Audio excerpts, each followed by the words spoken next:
The Adventures of Sherlock Holmes. The original and immortal stories of Sir Arthur Conan Doyle, dramatized anew.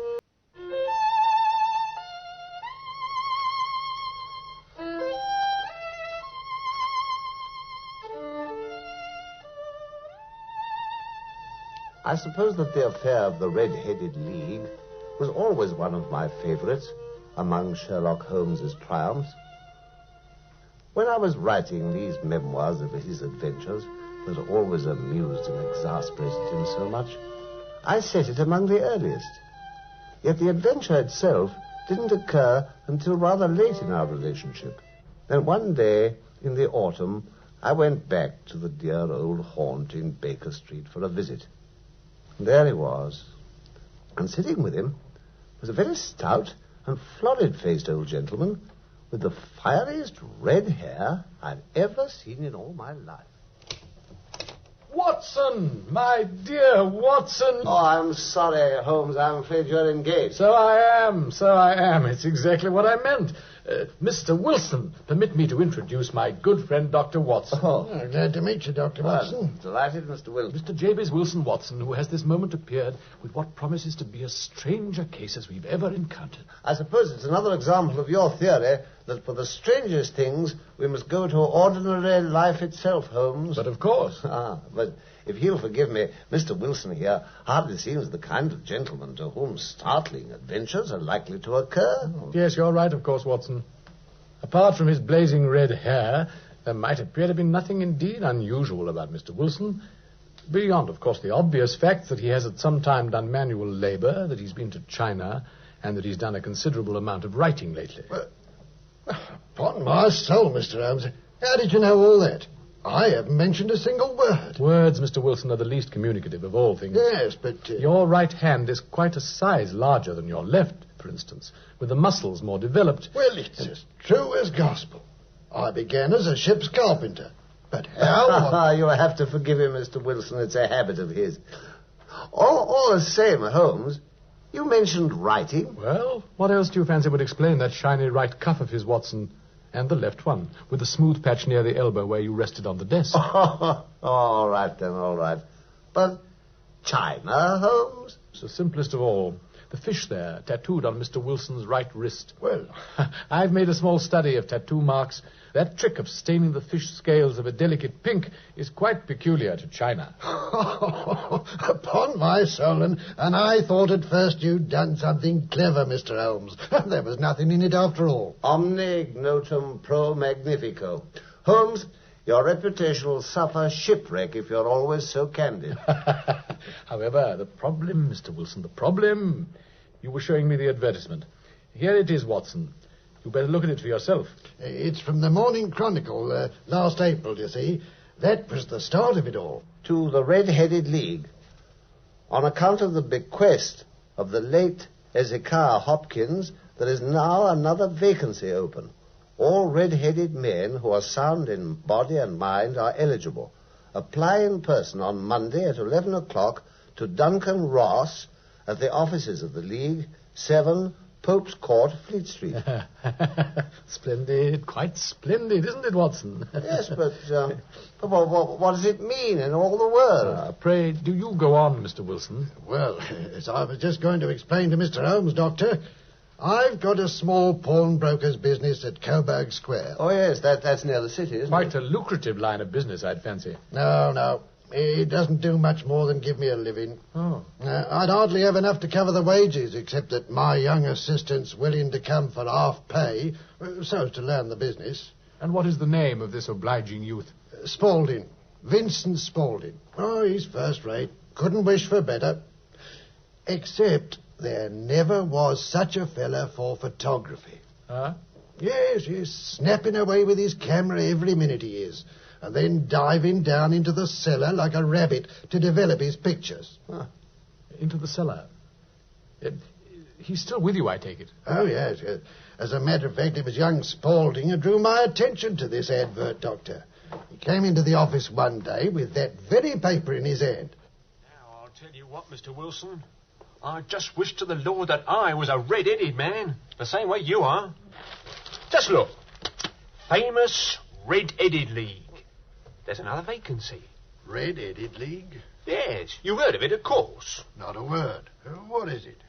Well, as far as I can reckon, the League was founded by one of them American millionaires, sir. An Hezekiah Hopkins, same as it says there. And he was mighty queer in his ways, they say. He was a redhead himself, you see. And when he died, they found he'd left his fortune to providing jobs for men that was carroty-haired like he was. Oh, there'll be millions applying. It's hardly worthwhile me trying. Oh, go on, have a shot, sir. I would, honest. You might put yourself in the way of something good, Mr. Wilson. You never know till you try. And so, that was the whole way of it, Mr. Holmes. Well, I went along that Monday, and I've never seen such a sight in all my life. There wasn't a man in all London with a red hair in his head that hadn't turned up at Pope's Court. I dare say. The whole entrance from Fleet Street must have looked like a costermonger's orange barrow. Most entertaining, Mr. Wilson. Pray go on, Mr. Wilson. Well, anyway, I got in at last to the office where Mr. Duncan Ross was sitting. Very plain it was, with a deal table and a couple of chairs. And this Mr. Ross was a little quick kind of man, and he had a head that was even redder than mine, if you believe it. And the minute he saw me, he was up like a shot. "Mr. Wilson," he cries. Mr. Wilson. Heaven bless you, Mr. Wilson. It's marvellous. What a head. What a shade. Well, I'm delighted, Mr. Ross. One moment, though. You'll excuse me, will you, Mr. Wilson? Thank you, thank you. I just had to give it that one small tug to see that you were genuine. We've been tricked twice by wigs, Mr. Wilson, and once by paint. I could tell you tales of cobbler's wax that would disgust you with human nature. You're married, of course? No, sir. What? Oh, a pity, a pity. The fund was for the propagation of redheads, too, of course, besides their maintenance. Still, I think we could stretch a point for such a remarkable crop as yours. When could you take up your duties? The job's yours, of course, with such a shade. Well, almost any time, I suppose. My assistant's very reliable in my shop business. 10 to 2 every day, Mr. Wilson, in this office. The pay, £4 a week. And the work, Mr. Ross? Purely nominal. The only condition is that you've to be in the office the whole time.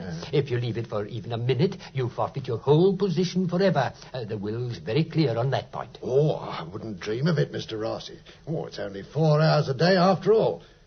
What is it that I have to do, though? To copy out the Encyclopedia Britannica. What? Every word of it, from beginning to end, sir. There's the first volume on the table, and you must find your own pens and ink. We provide the table and chair, of course. You'll be ready to start tomorrow, then? Well, if it's so very urgent... It is. The work mustn't flag for a moment. I'll be here myself to start you off, but afterwards you simply carry on by yourself, except that I'll look in every Friday to pay you. Goodbye, Mr. Wilson. And let me congratulate you from my heart on the important position you've been lucky enough to obtain. And I can tell you that I'll never forget the groan of disappointment that came up from those other copper knobs waiting out in Pope's Court when they heard the job was filled, Mr. Holmes. It must have been heartbreaking. Well, what next? You turned up, Mr. Wilson. To the dot. And there I sat, Mr. Holmes, day after day. I wrote about abbots and archery and armour and architecture. I thought I might get even to the bees before I expired. And you were paid? On the nail, sir. Oh, I will say that for them, every Friday. But then suddenly, just suddenly, the whole thing came to an end. Before the bees, after all, Mr. Wilson. This very morning, Doctor, there was this square of white cardboard nailed to the office door. Look. The Red-Headed League is hereby dissolved.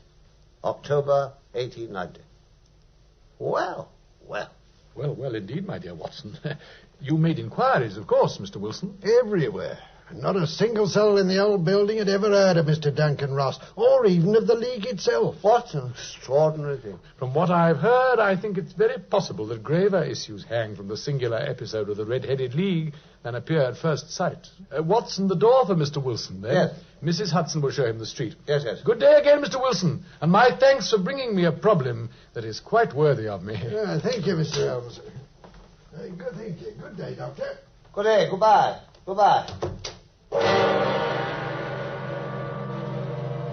We went out at last to the city as it suggested. We travelled by the new-fashioned underground as far as Aldersgate, and a short walk took us to Coburg Square, which was a poky, shabby, genteel little place, and halfway along, 3 gilt balls and a brown board with Jabez Wilson on it announced the place where our red-headed client had carried on his business. Sherlock Holmes stopped in front of it, and, to my surprise... Splendid, Watson, splendid. Now the door, my dear fellow, if you'd be good enough. Certainly, Holmes, certainly. It does seem a more orthodox manner of attracting attention than knocking on the pavement, as you've just done. I must say, I'd like to know why you... Well, what do you want? Thank you, my good man. I only wish to ask you how you'd go to the Strand from here. Third right, fourth left. Good day. Admirable. Come, Watson, let us walk. Smart fellow, that. The good Spaulding himself. No less, of course. Well, so I gathered from the white scar on his forehead that you mentioned. For skill, Watson, he's probably the 4th smartest man in London. And for daring, I'm not sure he hasn't even a claim to be the 3rd.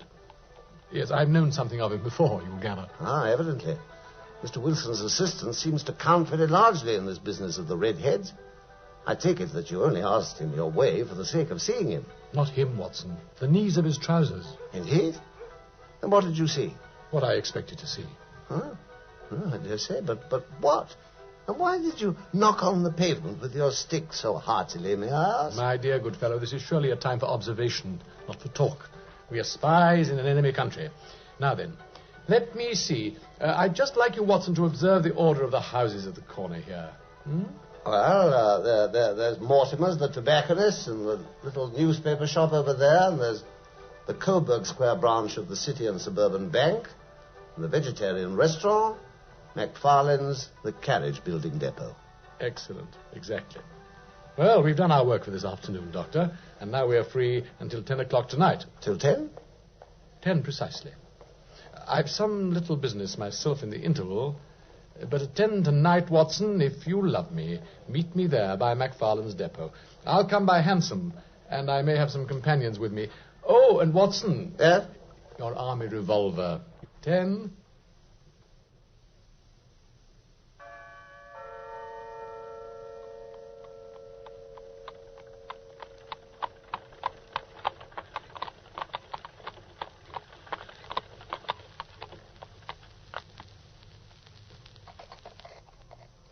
Watson. Holmes. Watson, I think you'll remember our old colleague here from Scotland Yard, Mr. Athelney Jones. Oh, of course, that old adventure of the Sign of 4. How do you do, Jones? Happy to see you again, Dr. Watson. Like old times, isn't it? And this, Watson, is Mr. Merriweather, who is to be our other companion in tonight's adventures. How do you do, sir? Watson, will you lead the way? For you, Mr. Merriweather, I may say, tonight's stake is of some £30,000 at the least. And for you, Jones, the man you've been longing to lay your hands on for many a year. John Clay, murderer and thief. If you're right, Holmes. Upon my soul. A remarkable man, John Clay, Dr. Watson. His grandfather was a royal duke, they say, and he's been to Eton and Oxford, and yet there isn't a dirty trick on the calendar he hasn't been up to. He'll crack a crib in Scotland one week and be raising money to build an imaginary orphanage in Cornwall the next. This time it's bullion in Coburg Square, Jones. Yes. Mr. Merriweather, Watson, is a director of the City and Suburban Bank. I made a contact with him and Jones after I left you this afternoon. He is about to lead us by a very private door to the vaults of the bank itself. The vaults? The vaults, Watson. Lead on, my dear Mr. Merriweather. Splendid, splendid. Watson, you brought the gun, as I asked you. Well, of course, Holmes. But it only permit me to inquire... Shh, man, we've something better to do. Sit down, Watson, on that big packing case, and keep your pistol ready. And do you be seated also, Mr. Merriweather. You too, Mr. Jones. We may have some little time to wait still. Mr. Merriweather will no doubt explain to you, Watson, why it is that one of the most daring criminals in London seems to be taking a considerable interest in this cellar in which we are all sitting now. Well, do you see, it's our French gold, Dr. Watson. In heaven's name, man, quiet. They may be here at any moment. French gold, Dr. Watson. French gold. We'd occasion to borrow some to strengthen our resources. That crate you're sitting on contains 2,000 Napoleons packed in lead foil. Phew, 2,000 Napoleons. The one Mr. Jones is sitting on contains 4,000. Oh, by the way, Jones, you've got the other entrance covered, I take it. Yes, Spectre, 2 officers. Good.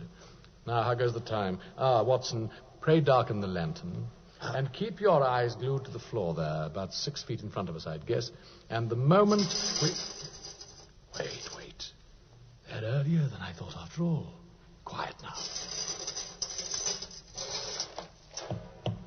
Holmes, the floor there. Opening.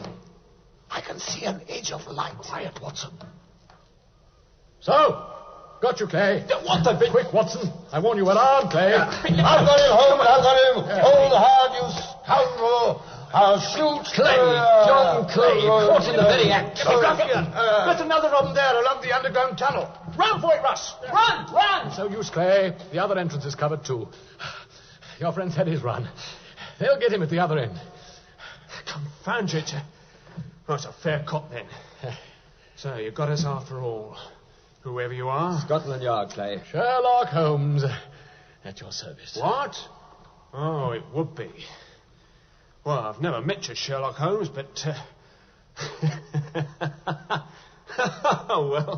well, I guess I've heard about you. And if I had to be taken by anybody at the very point of a fortune, I reckon it's you that I'd choose. Oh, thank you. May I say in return that your red-headed idea was one of the most effective I've ever encountered. Jones, he's yours. Mr. Merriweather, your French bullion is safe. Thank heaven for it. Hold out your hands, Clay, alias Spaulding. I beg you'll know, Mr. Jones. You may not be aware of it, but I have royal blood in my veins. Well, it was a decent fight, and I lost. I'll go quietly. Thank you. Well, will you please march upstairs, Your Highness, where we can get a cab to carry your serene nobility to the police station? That's better. Well, your servant, Mr. Holmes. Good night. Good night, Mr. Clay. Mr. Jones. Good night, Merriweather. Good night. And so, that's that. You solved it, Holmes, as you promised. The League of the Red-Headed Men. Yes, Watson. It was perfectly obvious from the start, of course, that the only possible object of the whole thing must be to get rid of that not overbright pawnbroker of ours for a certain period every day. It was a curious way of managing it, surely. Our Clay was always an imaginative dog, and really it would have been difficult to suggest a better. Can you, for all your wisdom? I confess I can't. It was the colour of the fellow's hair, of course, that suggested it all. Every bit of it. Clay, alias Spaulding, took a job at half pay as Wilson's assistant, so as to be near those cellars where he knew the bullion was stored. That was smart. Well, he had an accomplice, that man who called himself Duncan Ross, who was either red-headed himself or had accomplished those miracles with cobbler's wax, which were to disgust us all with human nature. They managed between them to guarantee Wilson's absence from his shop for hours on end, weeks on end. And while he's toiling away, they're burrowing their way like moles from his premises towards the gold. But what set you on the trail, though, Holmes? The photography. That business of disappearing to the cellar for so long at a time. Did I surprise you, Watson, by beating on the pavement? You did indeed. Well, I was checking on the hollowness of the tunnel between Wilson's place and the bank. Ah. I looked at Spaulding's knees when we met him in his role of the Cockney shopman, and there they were, worn and stained from that endless digging of his. The thing was as clear as daylight. But how could you tell that they'd make their attempt tonight? They closed the League offices. They no longer needed Mr. Jabez Wilson's absence. And it's a Saturday, Watson. It'll give them 2 clear whole days for their escape. Ah, you reasoned it beautifully, Holmes.